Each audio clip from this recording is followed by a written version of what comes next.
Hello, Epidemic. I'm a little tired, so I hope hopefully this isn't too boring or monotone.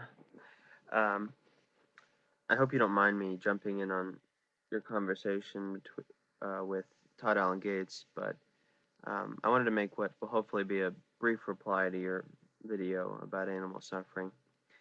Um, so Todd Allen Gates brought up what has been termed the problem of suffering. Basically, it centers around the question, why would God create a natural world which inevitably leads to violent and painful lives for animals? Your first answer, as I understood it, was that Satan brought sin and suffering into the world prior to the existence of humanity. That explanation has never made sense to me if we assume an omnipotent God. Why would he allow a lesser being to bring manifold suffering and sin into the world if it was his intention to prevent those things? You might claim that that suffering was necessary to achieve certain goals God wanted to achieve. So he did intend those things to come into being. Then why not bring into this suffering into the world himself if it is necessary? Why rely on Satan to do it for him? Why let a purely evil being exist for even a moment?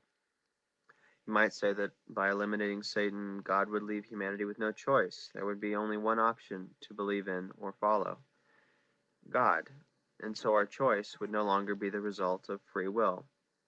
If you were to take that tack, I believe it would be misguided because moral law could still exist without Satan around, and we could still be evil without a personification of evil. Your second answer to this question was that, quote, animal sacrifices were required for the atonement of sin prior to Jesus' sacrifice, so animal death was actually necessary for the greater good of humanity, unquote. You may, excuse me, You make the assumption that there is no way that God could keep himself from needing bodies in exchange for sin. If he is truly all-powerful, he could forgive sin without bodies. I doubt there is an accountant in heaven ringing up the dead sheep. Your third answer was that we do not know enough to determine what the effects of eliminating animal suffering would be. Here is my extremely unimaginative hypothetical world which I believe would eliminate non-human animal suffering without being impossible or inelegant. God snaps the universe into existence, not with a big bang, he just creates it as is, with Earth having only three organisms: Plant 1, Plant 2, and a herbivorous humanity who eats one or both plants. Plant 1's waste products are all that Plant 2 needs to survive and vice versa. Humanity loves both foods and gains all nourishment it needs from both,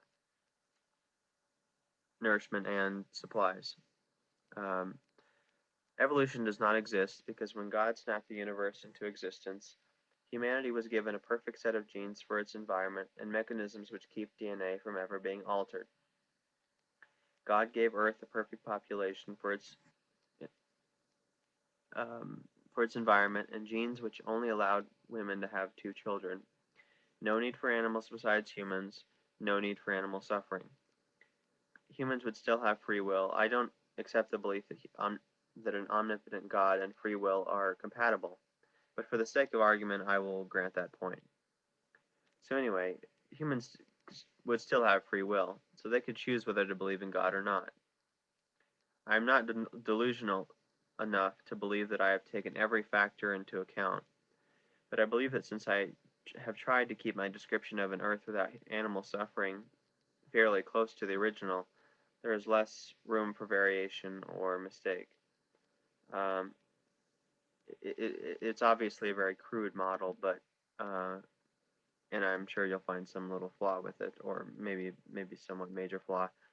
But I do think with the power of God's mind, He could come up with something, come up with a system that would